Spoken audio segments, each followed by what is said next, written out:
Good evening and welcome to Poland Daily. I'm Nicholas Richardson and this is the news. Day 519 of the Russian invasion of Ukraine. Ukrainian forces conducted a major operation with mechanized troops in the west of the Zaporizhia Oblast and most likely succeeded in breaking the first line of Russian defence south of the village of Ochiv. The Russians attempted to regain their lost positions northeast of the village of Robotnina in the Zaporizhia region, but without success. The first and historic meeting of the new body established at the Vilnius summit, the NATO-Ukraine Council, was mainly devoted to the problem of transporting Ukrainian grain across the Black Sea. Important meeting of the NATO-Ukraine Council. We condemn Russia's withdrawal from the grain deal, its cynical weaponization of hunger, and its dangerous actions in the Black Sea. NATO is united. Allies continue to step up for Ukraine and increase vigilance in the region. In July, Putin threatened not to renew the agreement, which was reached thanks to the involvement of the United Nations and Turkey. The agreement enabled Ukraine to export tens of millions of tons of grain across the Black Sea. Jens and the rest of our allies responded immediately. The alliance condemned the Russian attacks on our country and our ports. We discussed the concrete steps we must take to restore calm in the Black Sea region. In contrast, the Russia-Africa summit began today in St. Petersburg. Most of the invited leaders declined to attend. The planned show of strength and unity turned out to be an image failure. Russia does not count as a viable economic partner. Real economic capital is a drop in the ocean. It does not represent a significant importance. In his speech, President Putin informed the gathering who is good and who is bad and who will save the world from starvation.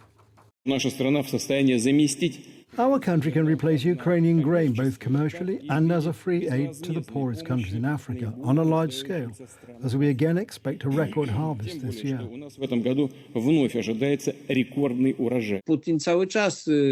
Putin continues the narrative that it is the Western countries, the evil West, that is colonialist, and that Russia has been supporting Africa and bringing aid.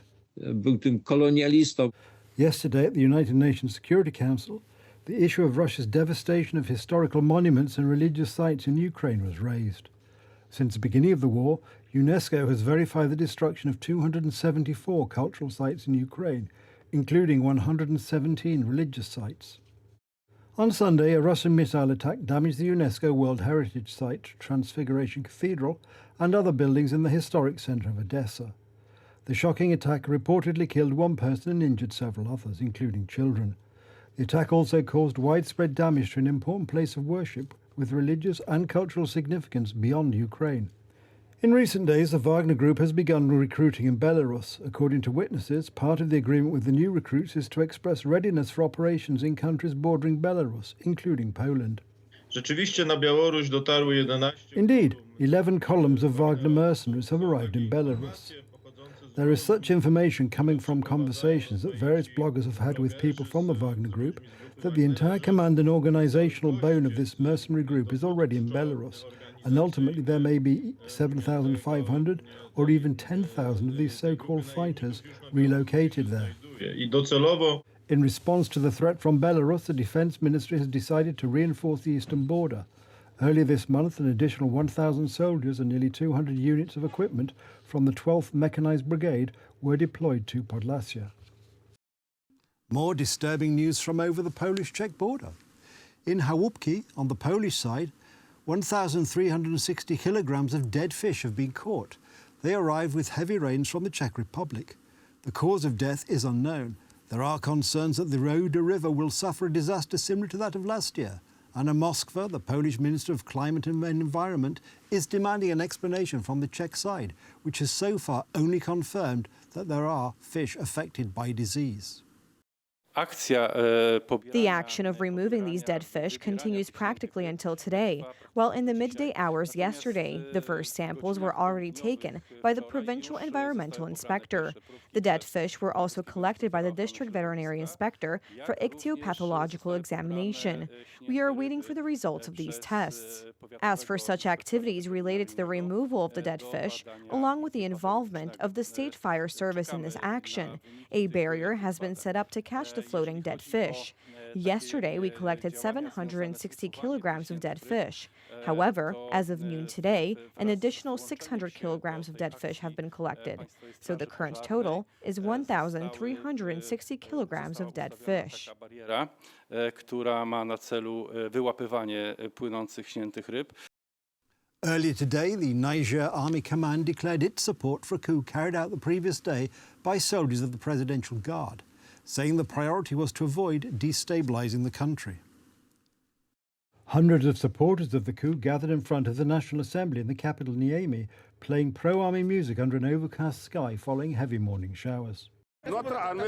We've always believed in the army, despite the fact that they've created every condition to destabilize it.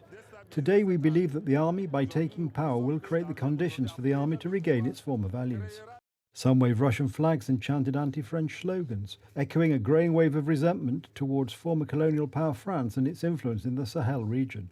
We would also like to ask and hope that the current authorities learn all the lessons of haste of previous transitions in order to give themselves the time they need to better assail the Nigerian political class. Hundreds of people burned vehicles and buildings outside President Mohamed Bazoum's ruling party HQ, while young men looted motorbikes, chairs and other supplies. Police later dispersed them with tear gas. In a statement signed by its chief of staff, the army said that it had decided to adhere to the declaration made by soldiers who announced in a late-night televised address that they had stripped President Mohamed Bazoum of power. It was not immediately clear who would take over from Bazoum. The Presidential Guard, which is drawn from the armed forces and usually protects the president and his entourage, is headed by General Omar Tichani. Juntas in neighbouring Mali and Burkina Faso have grown closer to Russia and cut ties with traditional Western allies since they took charge in 2020 and 2022, respectively. The trial in London of two-time Oscar-winning American actor Kevin Spacey, who was accused of sexual assault, has ended with the actor being acquitted of all charges. Kevin Spacey should be hopeful for the future after a jury in a London court found him not guilty on Wednesday of carrying out multiple sex assaults on 4 men. PR and crisis advisor Mark Borkowski told Reuters. Kevin Spacey will be jubilant, will be highly emotional, will be looking back at the time that's been wasted. We have a limited time in life, and that becomes a bit of an emotional journey for him. He will have a certain amount of PTSD over how he's been treated and what he's gone through. After more than 12 hours of deliberation, the jury acquitted the Oscar-winning US actor of 9 charges, which he was accused of committing between 2004 and 2013, at a time when he was artistic director of London's Old Vic Theatre. Kevin Spacey, who was also celebrating his 64th birthday on Wednesday, began to cry and mouthed thank you to the 9 men and 3 women jurors before wiping away tears with a tissue. I imagine that many of you can understand that there's a lot for me to process. Spacey, who won Oscars for Best Actor in American Beauty in 1999 and Best Supporting Actor in The Usual Suspects in 1995, said his world exploded when he was first accused of sexual assault in 2017 by actor Anthony Rapp. That's the news. Thank you for watching. Stay with us for the weather, Poland Daily Business and more programmes. But from me, it's have a good night and a better tomorrow.